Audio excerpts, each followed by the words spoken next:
Praise the Lord. ஆண்டவராகிய இயேசு கிறிஸ்து நாமத்தில் இந்த தேவ சுமத்த போல உங்க எல்லாரையும் சந்திக்கிறது மிக சந்தோஷமாக இருக்கிறது. இந்த வேத சிந்தையில மார்க்கு சுவிசேஷ புத்தகம் 3ஆம் அதிகாரம் 4வது வசனம்.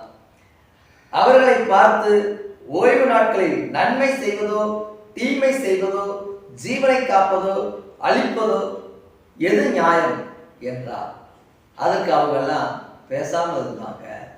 அல்லேலூயா.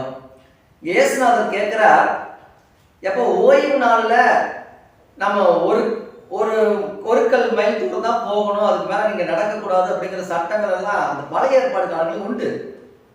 ஆனா அங்க இயேசுநாதர் கேட்கிறாரு, ஓய்வு நாள்ல ஒருத்தன் சுகமாக்கப்பட்ட அவன் குற்றவாளி, அது நியாயம். அந்த இடத்துல என்ன பண்ணக்கூடாது, அவன் சுகமாக்கப்படக்கூடாது, ஓய்வு நாள், அதுல எந்த நன்மையும் செய்யக்கூடாது அப்படின்னு சொல்றாங்க. அதான் இயேசுநாதர் கேட்கிறாரு, காப்பது நியாயமா இல்ல அழிப்பது நியாயமா அப்படின்னு கேட்கிறாரு. அதுக்கு ஒருத்தருமே அவனுக்கு பேச முடியல. ஏன்னா ஒரு மனுஷன் உயிருக்காக போராடி கொண்டு இருக்கும் போது அவனை போய் காப்பாற்றுறது தான் நியாயங்க. இங்க இன்னைக்கு தேவாலயத்துக்கு, ஆண்டவருடைய சபைக்கு, ஜப வீட்டுக்கு எல்லாரும் அதிகமா ஞாயிற்றுக்கிழமை ஓடி வரும்போது திடீர்னு ஒரு உடம்பு சரியில்லை, முடியாத சூழ்நிலை இருந்தா நாங்க ஜபாலயத்துக்கு போயிட்டு வந்துட்டு உங்களை பார்ப்போம்னால என்ன பண்ணக்கூடாது, சொல்லக்கூடாது. முதல்ல அவங்கள ஹாஸ்பிட்டல்ல சேர்த்து அவங்களுக்கு என்ன ட்ரீட்மெண்ட் அதை பார்த்துட்டு பிறகு நீங்க ஆலயத்துக்கு வாங்க, கர்த்தர் உன்னிலே மகிமைப்படுவாங்க. அப்ப எல்லாரும் என்ன பண்றாங்க, அந்த தேவாலயத்துல அங்க பழைய ஏற்பாடுகாரங்க ஓய்வு நாள்ல அற்புதங்கள் செஞ்சா போச்சு, பிரச்சனை வந்தது. இப்ப இயேசுநாதர் அங்க ஓய்வு நாள் அற்புதங்களை செய்கிறார். அங்க எல்லாம் சொல்றாங்க, இதெல்லாம் அநியாயம், இது தப்பு, இதெல்லாம் தண்டிக்கப்பட வேண்டிய விஷயம் அப்படின்னு சொல்லும் போதுதான் ஒரு மனுஷன் காப்பாற்றுறதா இல்ல கெடுக்கிறதா எது நியாயம்னு கேட்க ஆரம்பிக்கிறார். அப்போ நமக்கு நீதியும் நியாயங்களும் நாம் தெரிந்து கொண்டுதான் இருக்கிறோம்.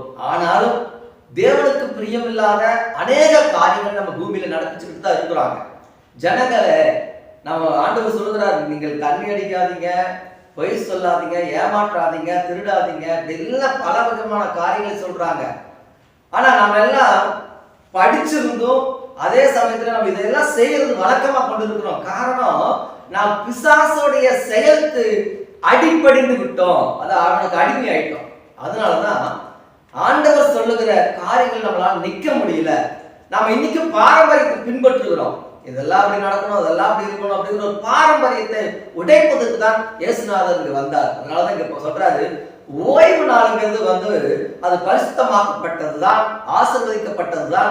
அது உங்களுக்கு ஒரு நாள் பொக்கிஷமா இருப்பதற்காக, தேவனை தரிசித்து ஜபம் பண்ணி அவரோடு காத்திருப்பதற்காக கொடுக்கப்பட்டது.